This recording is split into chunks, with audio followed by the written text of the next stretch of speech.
This So we are conference will now be recorded. Okay. So thank you so much for being here with us. Welcome to our Capital Idea College Success Workshop Series 2021. Today's workshop is very special. We have success through self-love, and we are very lucky to have excellent presenters who will be sharing with us their experience. The College Success Workshop Series is something new that Capital Idea has started this year. We want to make sure that we offer our students all as many possibilities for them to become successful students and people in all areas of their lives. So today we begin with success through self-love. Our presenters are Lucia Ponce, who is an ACC counselor. She is office whenever we are at an office at Eastview. Leah Paschal, one of the Capital Idea Career Navigators, who is housed at Highland, and all of you, because you are all part of this workshop. We want it to be interactive as much as possible. The presenters will have about 30 minutes for them to present. Please write your comments or your questions in the chat. And when we get to the section of questions, I will make sure that all of your questions are answered. So we are now beginning with Lucia. And Lucia, I am now making you a presenter. Okay. So you are able to share your screen. Okay.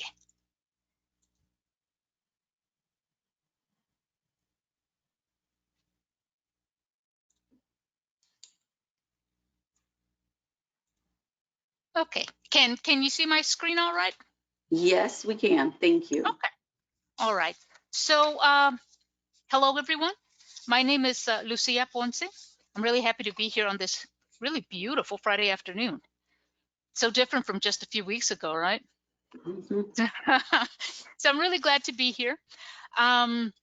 Just a little bit about myself. I work for Austin Community College, and I am one of the clinical counselors. Austin Community College provides free, confidential,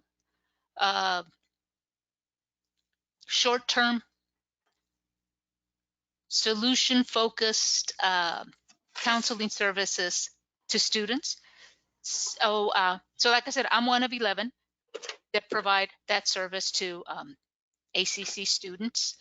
I did want to go over the disclaimer real quick, and that's just to say that this presentation is a psychoeducational presentation and is not intended as a therapy session or a process group. So we do ask that if there's any like very personal kind of information that that this is probably not the platform for it, but I've included the ACC clinical website in case anybody does want to request counseling services.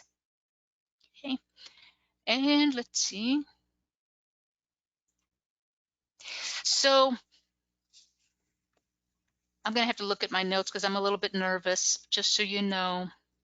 So today we're gonna talk about stress and the impact of stress on our bodies, as well as talk about some possible ways to alleviate the symptoms of stress. Okay, it sounds counterintuitive, you know, to think of self-care in moments of stress because we feel like, you know, I don't have time. You know, I've got to push through. I got things to do. They needed to be done yesterday, and I really don't have time to take care of myself because there's too much to do. But it really is helpful. It you know, when we get really stressed out, it affects us emotionally, physically, sometimes spiritually, and so it's important to kind of pay attention to how we process our own stress. Okay. Okay. I usually start. So this particular session workshop is about success through self-love. And sometimes we're stretched so thin that it feels like we don't have anything more to give, much less to ourselves. Okay. But it is important. And That's what we're going to talk about today. So I usually start sessions with either like a grounding exercise or a breathing exercise. So if it's okay with you all, maybe we can do that together. Okay. So if you will, just find a comfortable position. And we're going to do a quick breathing exercise. Okay. I say quick, not like rushed, but more like short. Okay. So what we're going to do is we're going to pause whatever you're doing, and you're going to breathe through your nose, kind of as if you were taking in, like breathing in the fragrance of a rose, a flower. And you're going to hold it. See if you can maybe breathe and bring it down into your belly. And you're going to see it by holding it to the count of 4. And then you're going to release it through pursed lips, kind of like if you were trying to blow a giant bubble through one of those little bubble wands. Okay. So, we're going to breathe in to the count of 4, hold to the count of 4, and then exhale super slow to the count of, a lot of people do it to 4, but I kind of like doing it to 6 so that we can expel whatever air we had in our lungs. Okay. So if you will, like I said, make yourself comfy. If you're sitting and your feet are on the ground, just notice the contact of the floor, the ground with your feet. You're sitting in a chair, just notice the weight of your body as it's supported on whatever it is that you're sitting on. You can notice the contact that it makes with your legs, with your thighs, or with your back, the back of the chair. And then we're just gonna do this a couple of times. Okay. So I'll count the first one and then I'll quit counting so that it's not distracting. Okay. So we're gonna breathe in like a fragrant rose to the count of 4. 1, 2, 3, and 4, and just hold it to the count of 4. And then expel it to the count of 6.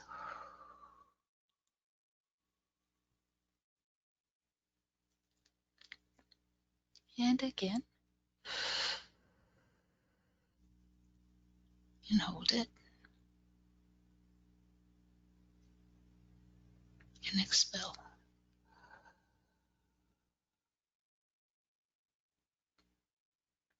Maybe just one more. Noticing the air as it comes through your nostrils.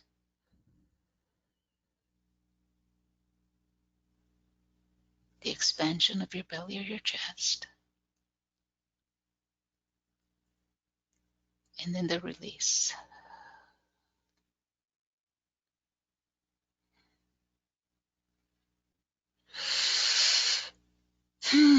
All right. So y'all ready to talk about stress? Okay, so what is stress? You know, stress really is stress is neither bad, first of all, and it really is the body's response. It's how our bodies respond to a challenge or a situation where we need to take some kind of action. And so it's accompanied by like physiological changes in our bodies. You know, there might be some tension. There might be some tightness. For some people, they hold it in their jaw. Other people hold it in their shoulders. But it usually is accompanied by some kind of physical and emotional tension. And stress can come from any event that makes us feel frustrated, angry, or nervous. Like I said, there's different types of stress, and not all of them are bad.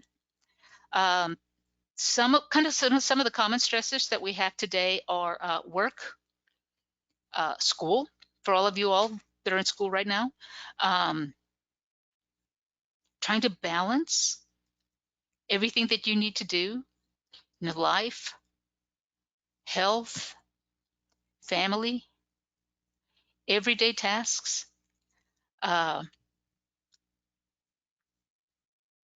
money, and then we also have how that it's important to find some of the fun stress as well. So basically, we have it's kind of like two categories, sort of stress. And like I said, stress is just the body's response to a challenge. And there's positive stress, which is called eustress. And eustress is associated with fun things. This is a beneficial stress, it's short term. This might be like planning a party, or just that anticipation of going to a concert. Excuse me.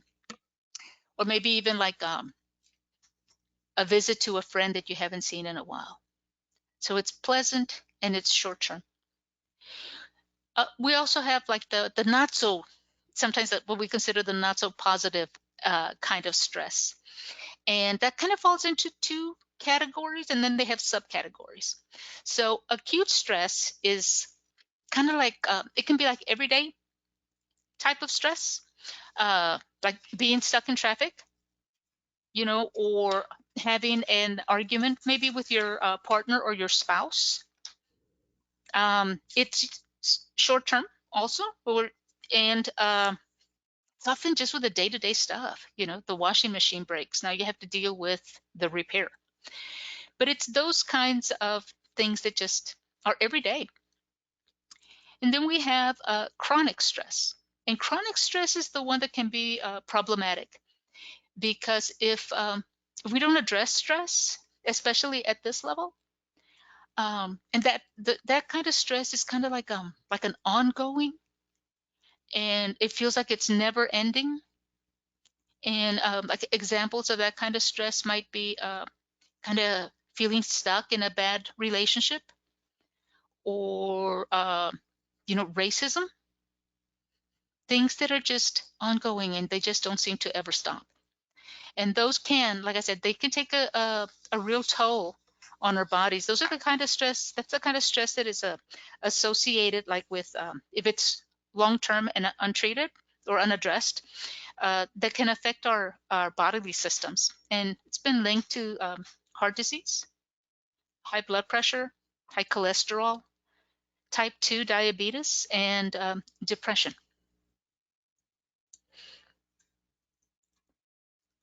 So, okay. So is everybody doing okay? Sometimes when we talk about stress and actually talk about examples, we kind of feel ourselves tense up. So if you do, just move around, because when we get tense, we kind of tighten. Sometimes our breathing becomes very shallow, and so if you do feel a little tense or whatever, just move the big muscles are especially helpful to move. Okay, so what happens? What happens in our bodies when we're stressed?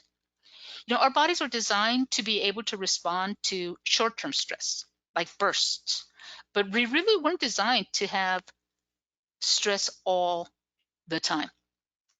And what ends up happening is, like in the it's called the anatomical nervous system. We have two systems: the sympathetic nervous system and the parasympathetic. If you think of the sympathetic as kind of like the gas, if something happens, you want to be sure to be able to move, to defend, to fight, to flee. And then the parasympathetic is the other part of our nervous system. That is the rest, the more relaxed part. And it really is designed to bring down, like when we have stress, our stress level goes up, our bodies release hormones that send a chain reaction through our bodies so that we are now prepared to act.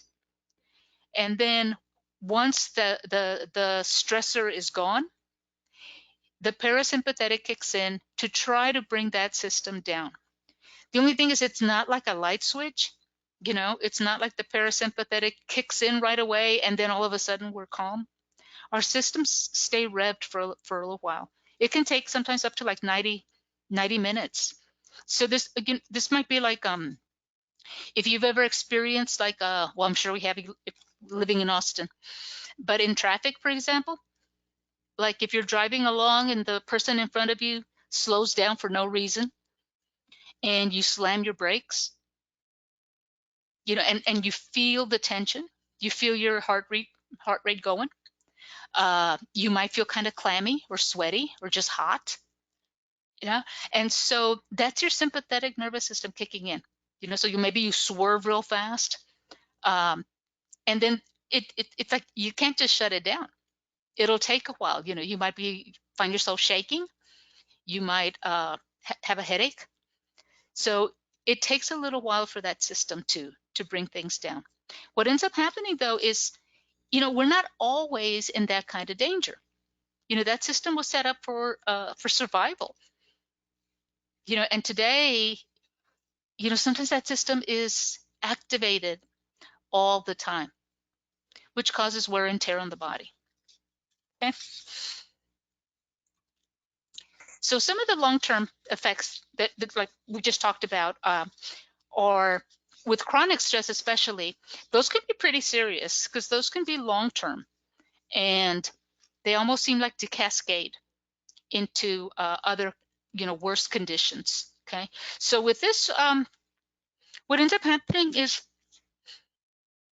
like our bodies it's like they become accustomed to a new level of stress. And so if we continue down that path, it can cause us some issues and affect us emotionally, physically, as well as behaviorally, actually. So, okay. All right. So now that we know, I'm having a hard time because I had my, okay, so I was looking at the frame number. I was trying to keep up with the frame number and my notes. But so when we look at stress, it's important to kind of know how we respond so that we can develop healthier ways of responding. Sometimes we develop methods that aren't so healthy. For example, and please look at this list and just kind of either mentally or write down how you handle stress. How do you deal with stress in those moments of those stress hormones flooding your system? How do you respond? Do you do more of the not so healthy methods or the healthy methods? And we're going to use this information after a little while when we look at a self-care plan. Okay. Okay. So with these, some people, respond differently to stress. Some people, when they're under stress, they might turn to prayer or to family for support. Other people might isolate, or they might notice or maybe not notice, but increase their alcohol or drug consumption, sometimes without even really being aware of it. Let's see. So does anybody have any questions so far? Oh, we're waiting on questions, right, Ellie? Okay. Okay. So did y'all have enough time to look at the previous screen? Okay. So with self-care, sometimes we think self-care is selfish and that we shouldn't put ourselves first, that somehow that's wrong. But self-care, it's not selfish. When we know about our stress, the different types of stress that we experience and how it affects our minds and our bodies, it really does. You may be wondering about ways to alleviate some of those stress systems. And one of the ways is a self-care plan.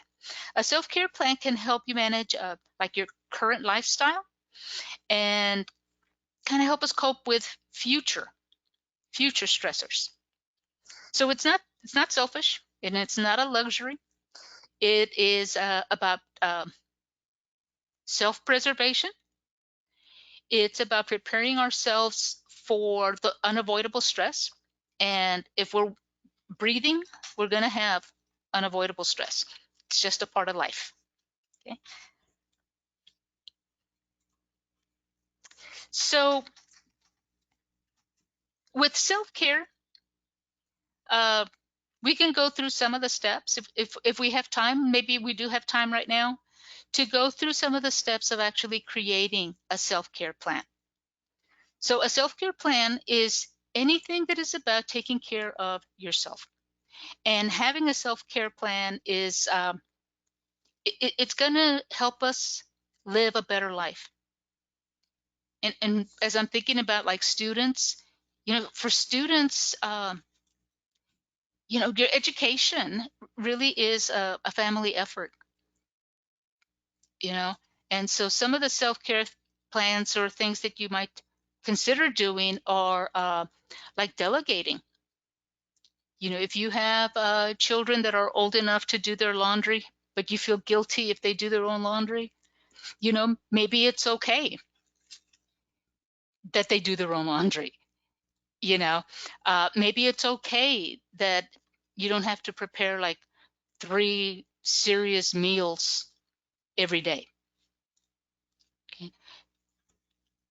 So in a self-care plan, what you're really looking at is a plan that works for you.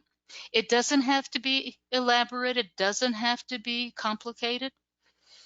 What you want to do is reduce your stress and be able to have a more balanced lifestyle.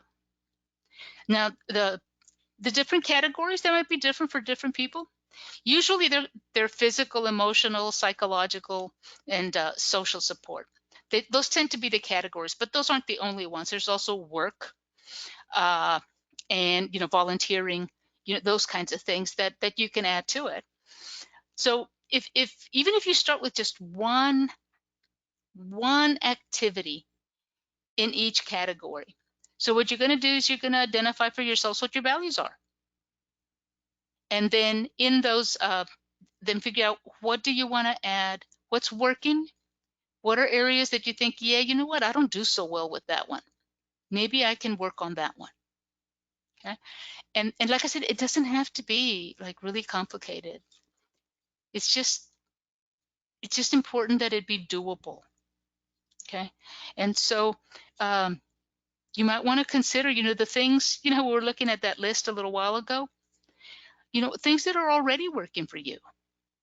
And if you have things on that list that are working for you, give yourself a hand, that you are being able to participate in some activities or include some activities that are for your own self. So again, like I was saying with these, just one. It doesn't have to be, 20 in each category. It's just something that is doable. And then what'll happen is, you can evaluate it like in about a month or two, and look back at it and see, okay, what areas am I really doing well in, and which ones might I need to either change. One of the beauties of self-care plans is you can change them.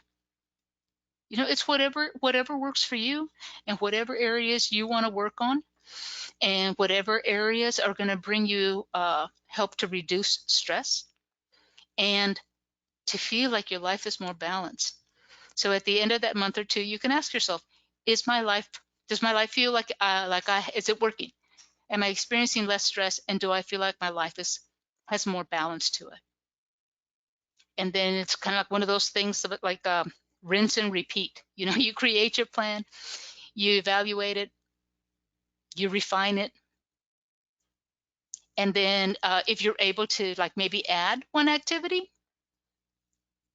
every week or something, and then if you can commit to it, because that's the other part. Sometimes we lose motivation, because we don't get into the practice of doing it. But if we do, you might want to schedule things. For example, for the eating, instead of putting like maybe eat more vegetables. It might be eat more green leafy vegetables, but just whatever it is that feels more doable to you. Okay. I really love this little picture. And there's a lot of definitions for mindfulness, but this is one of my favorites. And it's mindfulness is the basic human ability to be fully present, aware of where we are and what we're doing, and not overly reactive or overwhelmed by what's going on around us. And this little picture, it just seems, I look at this and it's like, oh my God, that says it all. There you have the gentleman, and his mind is just full of stuff. You can see in there he's concerned about the world. He has a little to-do list. There's children in there. There's cars. And he's out on this lovely walk, but he can't see what's around him because he has so much stuff, in his head. And I see this picture and I think of he really can keep walking in this direction and get to the point where he can be more mindful and be more, almost, I don't want to say childlike, but looking at things through like a new eyes, almost young eyes, where the little girl is, she doesn't have all that stuff going on. She's looking at the flowers, she's paying attention to that. There's a sun. There's not all that clutter. So it's nice to know that there are ways to at least reduce some of the clutter and be more mindful and more present. Because when we're more mindful and more present, we really are more alive. Yeah. So here is a list of some community counseling resources. As ACC students, counseling services are free. When you pay your tuition, you're paying for the service, so take advantage of it. And then these are other services around the community. Some are medical, some are all of them have to do with behavioral. This site down here is one of the sites that I really like. Sometimes it's really hard to get started with self-care. We don't know where to start. And we might have our minds filled with demands. But this site is really cool because it provides lots of grounding exercises and some meditations. It has there's a couple of body scans that you can do to relax. And so I would encourage anybody to just check it out. Look at it, see if it's something that speaks to you. Okay, let's see, and I think that's all I have. Thank you, Lucia, so much for being with us. You're welcome. And I am going to switch to Leah now. Okay. So she is able to present. Okay. Do I need to do anything with my screen? No, you can stop sharing if you want to. Okay. And then I will make Leah the presenter. So Leah, you're the presenter now.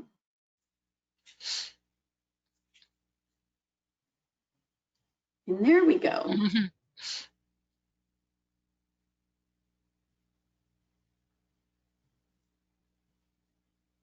Leah, we cannot hear you. You are still muted. There we go. Okay, so got some nice, wonderful, bright colors for you to look at. Show. It's a nice sunny day. So I am doing part 2 of the self-care, self-love. So self-care is just being self-aware. So what's on your mind? So we have the wonderful mighty body. We got this wonderful swimming pool that we swim around because all the stuff that we got going on in our lives.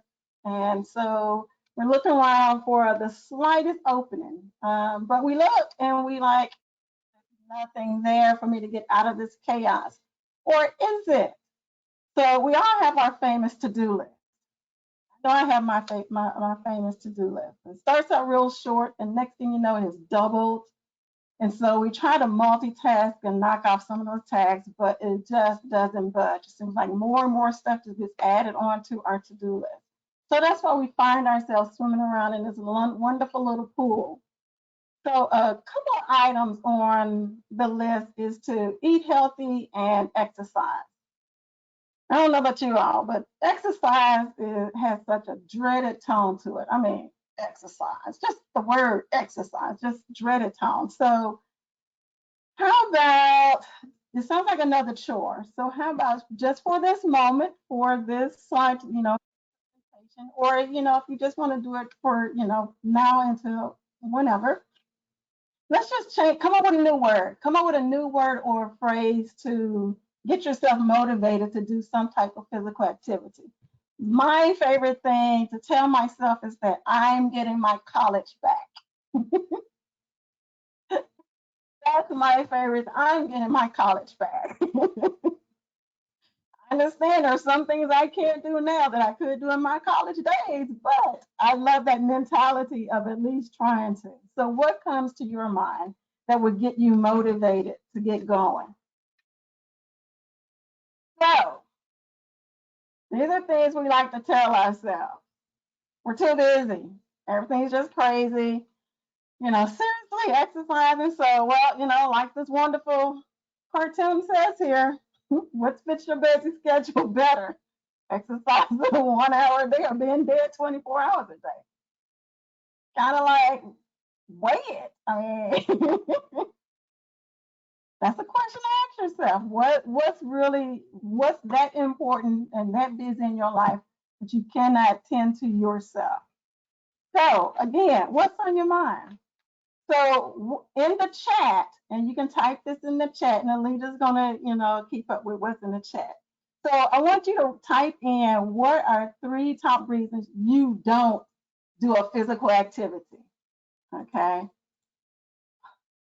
Thought I can do this without. Nope. Mine are when I'm sick or have a migraine. And if anybody ever had a migraine, you understand why you don't even attempt to try to exercise after you have a migraine. Okay. Tired. It's just some days I'm just really just too tired to do anything. And then my third one is, I just want to have a lazy day. I just don't want to do anything. And it's okay to have a lazy day, but I don't let my lazy day go into another lazy day, which leads to another lazy day, which means a whole week has gone by me having lazy days. So those are my top 3. Okay, so I hope you've typed in what your top 3 reasons are that you do not participate in the physical activity.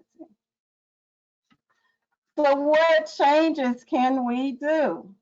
There's an old saying, well, at least where I'm from, up north, there's an old saying, get it in where you fit it in, okay? Mainly referring to getting into a line. Well, it's the same thing with movement activity.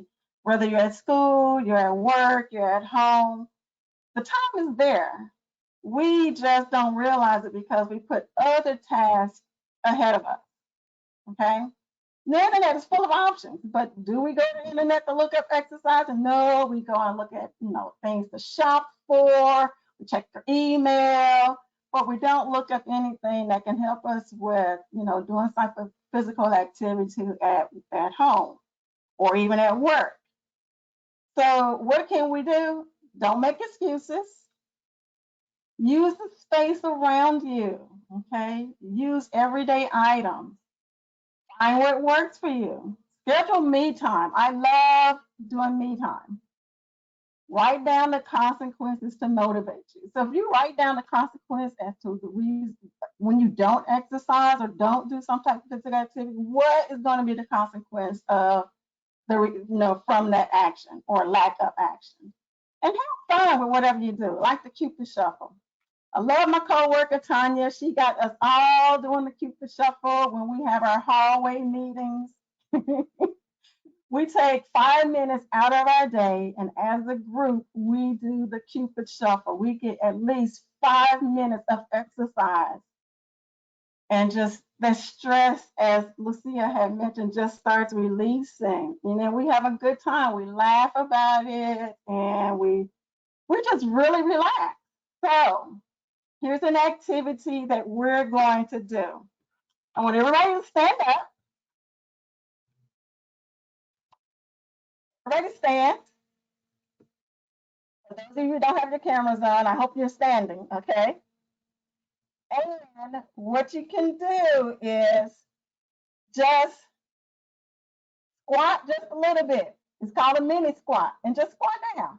Just do a little mini squat. And if you do this for a minute, there's some movement that you're giving your body. Okay. We're not going to do this for a whole minute. Okay. Just want you to get some movement because I know you've been sitting all day. You know, me, I love Fridays because Fridays are my work, Fridays are my jam day. I get the music jamming and I get the dancing and moving to the music. And that's kind of like my Friday afternoon, morning, afternoon exercise. Another thing that you can do if you're at home and, you don't have to invest in a whole lot of equipment, exercise equipment. I also like to use my band, band here when I'm standing, and I'll spread it out and just rock from side to side. But if you're sitting at your desk, you can also hook up some rubber bands. I have a tin of rubber bands.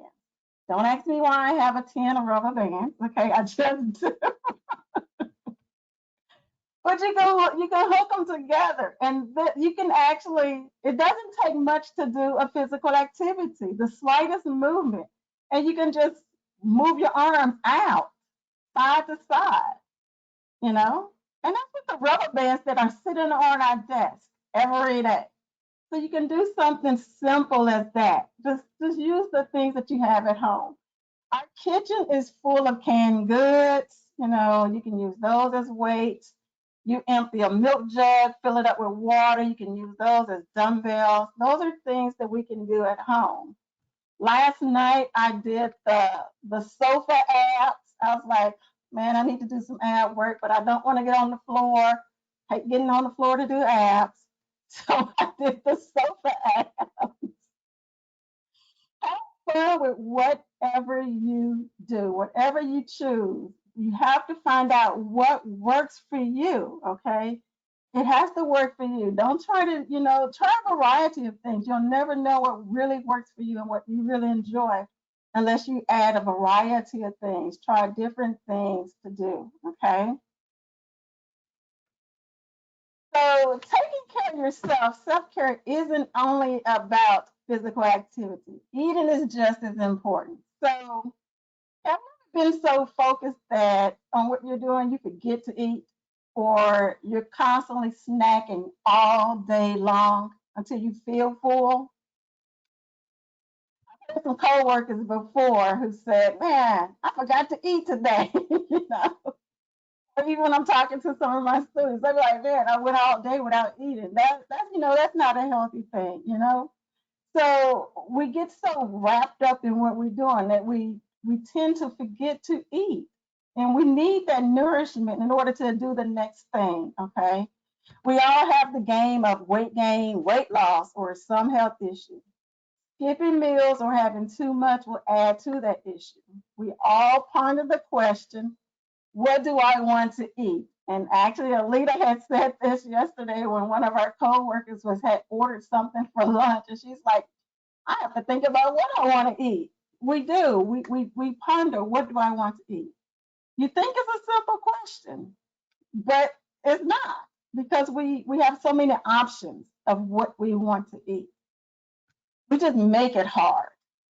Okay. We factor in how much time, we factor in what still needs to be done, and if you have family, who needs to eat. So definitely if you have little ones who can't fend for themselves, you have to feed them. So you get up and you go and cook something for them. But it doesn't have to be anything elaborate. You can throw some fruits and vegetables together along with a sandwich. You can eat a bowl of cereal for breakfast and have some fruit to go with it. All right. Even if you go out for burgers or fried chicken, you can always most of these restaurants have salads that you can also order with them as well. So you can also make those a well balanced meal also. So we ponder when we don't have to ponder. All right. So what changes can we do? We can plan our day. Planning our day is often filled with tasks and appointments, and it is. I don't know about you guys. My calendar sometimes gets so full, as the saying goes, with everything under the sun, whether it's meeting with students or meeting deadlines for projects or whatever. But we still have to eat, okay? We still have to get that in there. So what can we do? Especially when we're at home. We can do some meal planning. We can shop for meals, so only shop for what you're actually going to be cooking. You can do meal preps. Just spend one day on the weekend and just cut up all your vegetables, clean and cut up all your vegetables, if that's the day where you do all your shopping. And then that way, everything in the refrigerator is already taken care of, okay? You can schedule a meal time, all right? Schedule a meal time. So how many meals do you eat a day? You can type your answer in the chat. For me, I eat 2 meals a day, breakfast and my mid-lunch. So how many meals do you actually eat a day? We get some really good answers, some really good. Hope it's not a one. Hope somebody doesn't have a one in there. But We do have a one.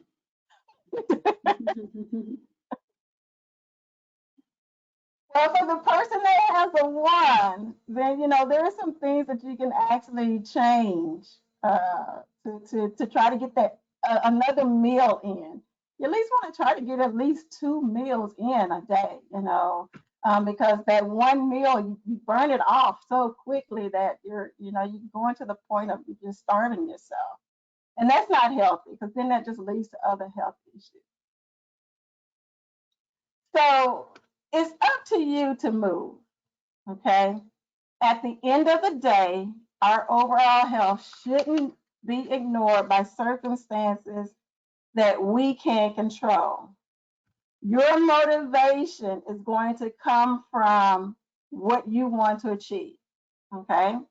That's basically it. Your motivation is going to come from what you want to achieve, whether it's to do a physical exercise, to lose weight, or because you have a health issue, whether that's high blood pressure, high cholesterol, some other health issues, whatever your motivation is, that's what's going to get you up to move, okay? So got another activity for us to do. All right, well, 2 more activities for us to do. The first one is, and you can do this sitting down, but I'm gonna stand up so that way you can see me.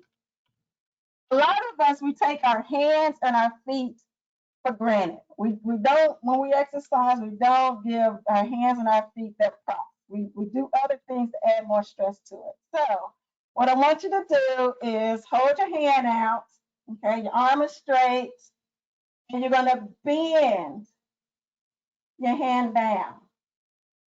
And you're gonna hold this for 15 seconds, okay? You can also wiggle your thumb around. So when you move your thumb, you can actually feel a different muscle move and a muscle stretch, okay? So I like to do 7 minutes in one position and 7 seconds with my thumb in the other position, okay? Then you're gonna turn your hand over and you're gonna pull your hand back as far as you can and stretch your wrist.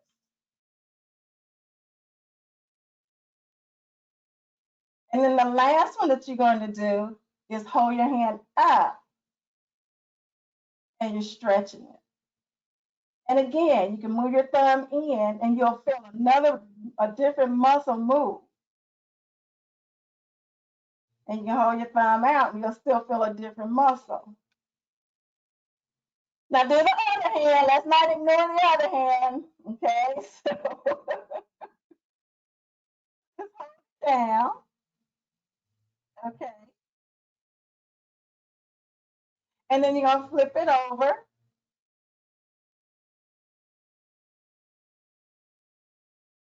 And then you're going to hold it up.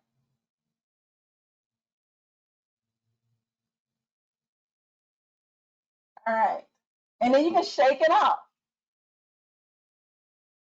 Okay, so for this next one, I want you to stand up for this next one. And so if you don't have really good balance, you might want to use your chair. Okay. So what you're going to do, you're going to stand on your tippy toes. And you can either hold your desk or hold onto a chair or whatever, but you stand on your tippy toes. And you feel that stretch in your toes, in your feet. That's a nice stretch. And so if you're like me, sometimes I like to work standing up, and then I'll just add an extra and I'll just go up and down doing toe raises, and then I'm working my calf muscles. So there's a variety of things we can do while we're at our desk. So you get those exercises in where you fit them in, okay? You don't have to block out a whole 30 minutes to an hour to get your exercises in, to get your physical activity in. 5 minutes, 10 minutes here and there, that adds up. That really adds up. And so you get all of that movement in. Another one I like to do is that if you, and it's real simple, you just sit down and then you stand back up. Then you sit down and you stand back up. That's a real simple one, okay? So, like I said, have fun with it, whatever you do, okay? Just have fun with whatever you choose to do. Just make sure you just start taking care of yourself, okay? So, that was the last activity I have. And that is the end of my presentation. I hope you guys enjoyed it. Hope the physical activity helped you out. Like I said, if you don't want to call it exercise, come up with a new phrase or a new word for it. Like I said, I love getting my college back. Thank you for Thank you. your Thank you so much, Lucia and Leah, for all your wonderful tips. I am going to go, I have been writing things from the chat, and I will like, if you have any questions, this is your time to ask them. One idea that Rosemary shared was doing the ABCs with your toes when you're sitting down. And that seemed like an incredible activity. I have a question about the self-care plan. How often should we be looking at this self-care plan? Like, how often should we be maybe re-evaluating it? I think that's going to depend on, like if, I think it should be reviewed at least like once a month, especially in the beginning, you know, because it's really easy if we don't do it to kind of lose motivation.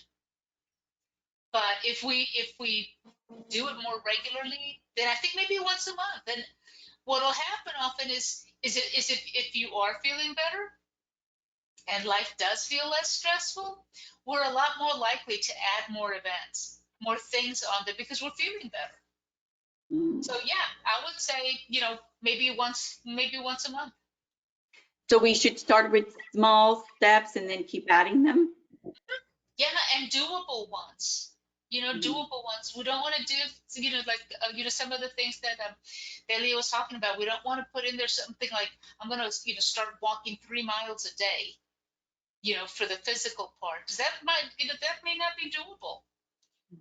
If somebody's having a hard time just getting to the store or just walking around, then they might just want to maybe just walk up the driveway and back.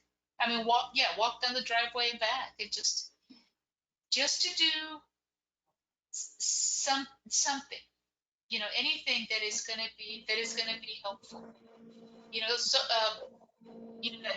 building community and feeling supported is so important right now, especially like with this pandemic and the snowstorm of a couple of weeks ago. You know, that there's a lot of people that are hurting. So maybe, some of that might be just, checking in on a neighbor, you know, just things that are doable. And I would even, encourage to kind of reflect on the activity. If somebody does go and check on a neighbor or calls a neighbor, how do you feel about it? You know, how does it feel when you did do something? Maybe it wasn't a 3-mile walk, but maybe it was, doing a hand stretch. Yeah. So just anything that is doable. It doesn't have to be, really complicated or.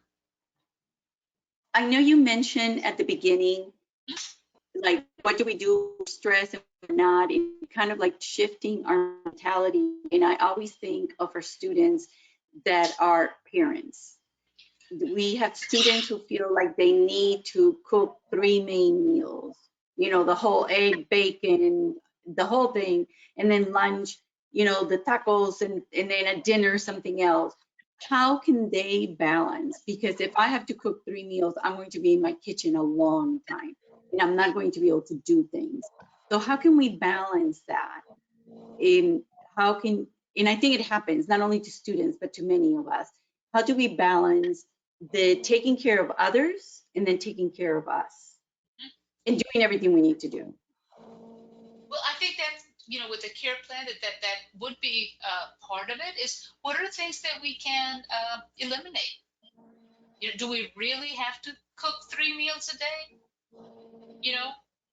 Or do we do it out of guilt or out of a sense of obligation? If the kids are being fed, and maybe it's not like you were saying, the breakfast with the bacon and the eggs and the coffee and if it's not that, they'll survive on cereal. It's okay. It's okay. So I think some of that re-examining, what are things that maybe other people can do? And I think that came up in the chat. Eva talks about, she taught her boys how to cook their own breakfast, and that has helped some. Yes, because those are also life skills they're gonna need. I mean, these are things that they, really do. We all need to learn how to do them, because eventually we're gonna have to. And so, yeah, that's great. Yeah. I think it's also letting go a little bit. I know Rosemary talked about she feels guilty if she does something for herself when other people depend on her. But I think letting go of that guilt would be, it's important, but it's hard. Yes. And I think that's real true. I think that's very true, is that it's not an easy thing. If it was an easy thing, chances are, folks would have done it.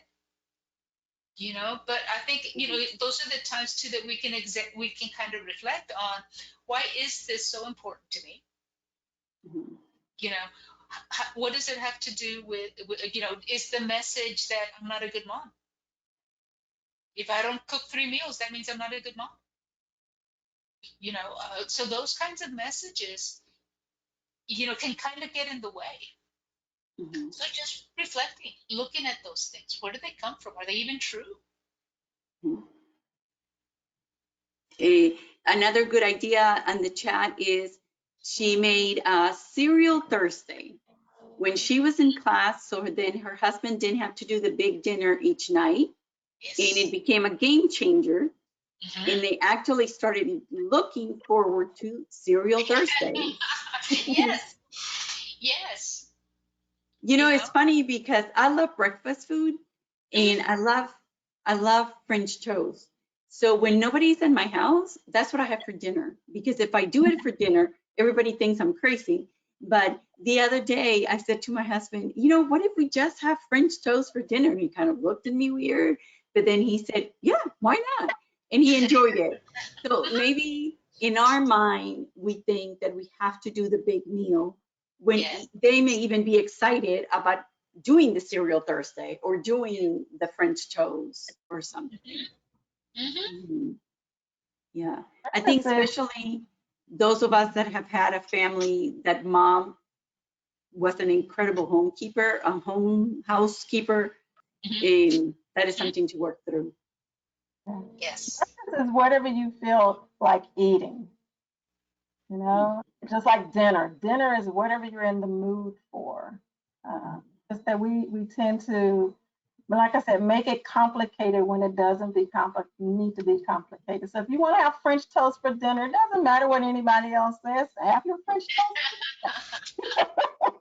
Yes. Sorry, Robert. I do know fathers keep houses too. Yes. I should have been aware of that. And I do know a lot of fathers keep houses. And I know a lot of couples who have divided their schedules where the mom started working early, so the dad took care of the kids going out to school, and then mom came back so she could see them when they came back, and then dad worked later. So they figured out ways of scheduling and taking care of the kids. I know Leah had in one of her slides schedule a meal time, and I think that that is something that when you have a family and you have kids in sports and you are taking classes and somebody's working and all these things are happening, schedule one meal that maybe you can do together. I have a good friend that meal became breakfast because that was the only time where everybody was at home at the same time. And if they were not awake, she woke them up. But she made sure there was one meal that everybody did together. So, be creative. Don't think that we always have to have the night meal to be, whatever. So be creative. Well, Do we have any, go on, sorry. I was going to say those might be real opportunities for discussions with, family members. Mm-hmm. Is that, school and work and just things that are responsibilities, family goals. There are sacrifices that are made when a parent goes to school. Which they are. They are. Yeah, and everybody has to be in the same boat with you, that they're willing to share the responsibility.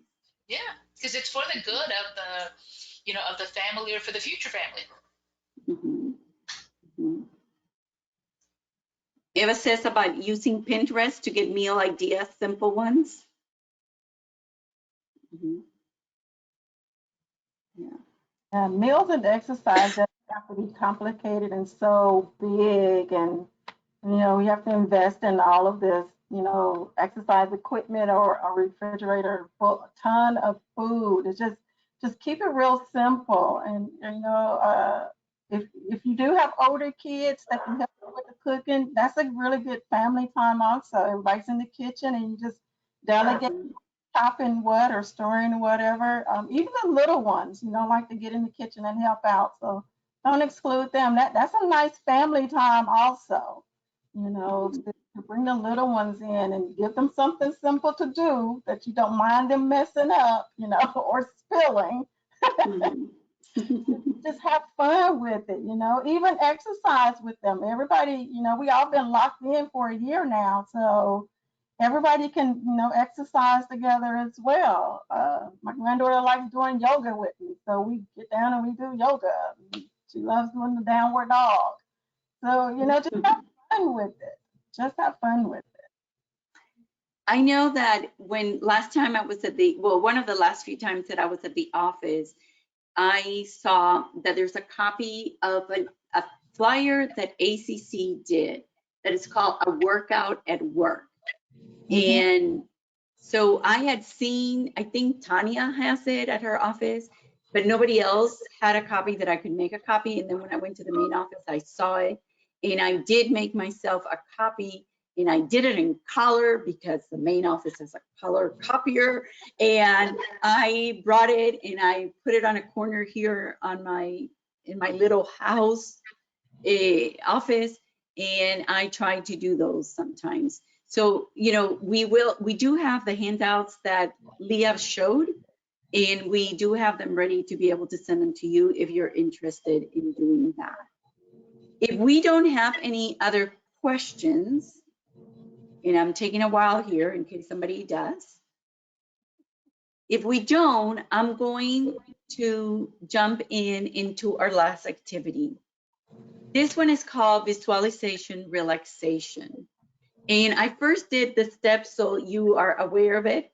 The first thing you need to do is select a mental image. And if you see, I selected an image from my childhood. This is a place that I always went as a kid. And then it's very easy for me to do step number 2, which is enter the image. I feel very comfortable in this image. And then I just need to relax. So I am going to share an image with you of that same place. And I want to do an activity with you. And we have already done some of the breathing. So you may want to do one of those activities of breathing before you go into the visualization. I'm going to begin with a little bit of that. I want you to get comfortable, to sit and feel comfortable where you are. And I want you to close your eyes. Relax your body by releasing any areas of tension. Allow your arms to go limp, then your legs. Feel your arms and legs becoming loose and relaxed. Now relax your neck and back by relaxing your spine. Release the hold of your muscles all the way from your head, down your neck, along each vertebra to the tip of your spine. Breathe deeply, drawing air fully into your lungs, and release the air with a whooshing sound. Breathe in again, slowly. Pause for a moment and breathe out. Draw a deep breath in and out, in and out. Become more and more relaxed with each breath. Feel your body giving up all the tension, becoming relaxed and calm peacefully. Now imagine you are up a hill, walking towards the ocean, walking through a beautiful tropical garden with bougainvilleas, birds of paradise, ginger. And as you go down the steps, you can hear the waves up ahead. You can smell the ocean spray. The air is moist and warm. Feel a pleasant, cool breeze blowing through the palm trees. You walk along a path lined with palm trees, coming closer to the sea. As you come to the edge of the palm trees, you see the brilliant aqua color of the ocean ahead. You walk out the path and into a long stretch of white sand. The sand is very soft powder. Imagine taking off your shoes, walking through the warm white sand toward the water. The beach is wide and long. Hear the waves crashing to the shore. Smell the clean salt water in beach. You gaze again toward the water. It is a bright blue-green. See the waves washing up onto the sand and receding back toward the ocean, washing up and flowing back down. Enjoy the ever-repeating rhythm of the waves. Imagine yourself walking toward the water over the fine, hot sand. You can feel the heat. As you approach the water, you can feel the mist from the ocean on your skin. You walk closer to the waves and feel the sand becoming wet and firm. A wave washes over the sand towards you and touches your toes before receding. As you step forward, more waves wash over your feet. Feel the cool water provide relief from the heat. Walk further into the clear, clean water. You can see the white sand under the water. The water is a pleasant, relaxing temperature, providing relief from the hot sun, cool but not cold. You walk further into the water if you wish, swim if you want to, float on your back. Enjoy the ocean for a few minutes. Feel the water all around you. Spread your arms. Feel more and more relaxed. Dip your head back into the ocean. Feel your wet hair spread around your head. Look up at the blue sky. See the seagulls. Enjoy the ocean. Now you're feeling calm and refreshed. You walk back out of the water and onto the beach. You stroll along the beach at the water's edge, free of worries, no stress, calm, enjoying this beautiful day. Up ahead is a comfortable chair and towel just for you. Sit or lay down. Spread the towel on the sand if you want to. Relax on the chair or the towel. Enjoy the sun, breeze, the waves. You feel peaceful and relaxed. Allow all of your stresses to melt away. When you're ready to return, do so slowly. Bring yourself back to your usual level of alertness and awareness. Keep with you the feeling of calm and relaxation, feeling ready to return to your day. Open your eyes now, stretch your muscles, and become fully alert, refresh, and filled with energy. I hope you enjoyed this exercise, that you can imagine the ocean and the waves and the heat and the humidity. And you can do this whenever you need a little short mental relaxation. You can do it even when you're in a Zoom meeting, looking ahead at people, but in your mind, you're out at the beach. You can do that. They don't know what you're thinking.